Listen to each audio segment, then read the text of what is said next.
আজ ১৬ই জুলাই বুধবার। আজ আমার জন্মদিন। সেই উপলক্ষে আমাকে সারপ্রাইজ দিতে অর্ণব গতকাল রাত ১২টার পরে আমাদের পাশের রুমটা কেক, হ্যাপি বার্থডে লেখা ট্যাগ আর ওর আনা গিফট সবকিছু দিয়ে সুন্দর করে সাজিয়ে গুছিয়ে আমাকে ডেকে এনেছিল মিডনাইট বার্থডে সেলিব্রেশনের জন্য। কিন্তু সোনা পাপা ঘুমিয়ে পড়ায় তখন আর কেকটা কাটা হয়নি।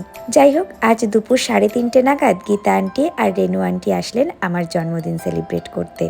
গত বছরও এসেছিলেন এনারা দুজন।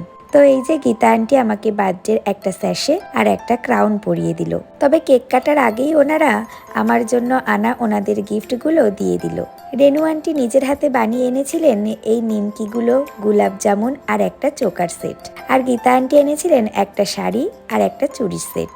তারপর ওনাদের আনা মিল্ক কেকটা আমি খুব আনন্দের সাথে কাটলাম, উইদাউট এনি এক্সপেকটেশন যে কাউকে এতটা ভালোবাসা যায় তারই প্রকৃত নিদর্শন এনারা দুজন। তো যাই হোক, এরপর কিছুটা সময় আমরা একসাথে গল্প করে কাটিয়ে দুপুরের পর্বটা শেষ করলাম। তারপর সন্ধ্যায় আমরা কেক কাটার জন্য রেডি হয়েছি, এমন সময় আসলো যোগী ভাইয়া, শ্রেয়া আর তার একটু পর এলো গুরু ভাইয়া। ওনারাও একটা কেক এনেছিল, তবে এই কেকটা মেনলি ছিল সোনা পাপার জন্য। আসলে গতকাল তো সোনা পাপার ৬ মাস কমপ্লিট হলো, তাই যোগী ভাইয়া ওর জন্য কেকটা কিনেছিল। কিন্তু আমাদেরও ওর ফটোশ্যুট করতে দেরি হয়ে গেছিল, আর যোগী ভাইয়ারও নাইট শিফট ছিল, তাই ওরা কাল না এসে আজ এলো। তাই আজ মা আর বেটু মিলে কেটে ফেললাম কেকটা। যাই হোক, তারপর ওরা চলে গেলে আমরা চলে এলাম আমাদের নিজেদের সেলিব্রেশন পর্বে। সবকিছু তো সাজানোই ছিল রাত থেকে, তাই আর নতুন করে কিছু সাজাতে হয়নি। আর একটা ভালো লাগার বিষয় হলো এই যে অর্ণব অফিস থেকে তাড়াতাড়ি ফিরে আমার জন্য পায়েসও বানিয়েছিল।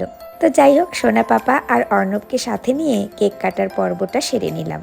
তবে অর্ণব কিন্তু আমার এই ৩০তম জন্মদিনে আমাকে ৩০টারও বেশি গিফট দিয়েছিল, আর সবগুলোই ও পছন্দ করে এনেছিল। ইনফ্যাক্ট আমার ড্রেসটাও ওর পছন্দের, আর সব জিনিসগুলোই আমার খুব পছন্দ হয়েছিল, বিশেষ করে জামা, জুতো আর কেকটা। যাই হোক, সব মিলিয়ে আমার এইবারের জন্মদিনটা খুব ভালোই কাটলো।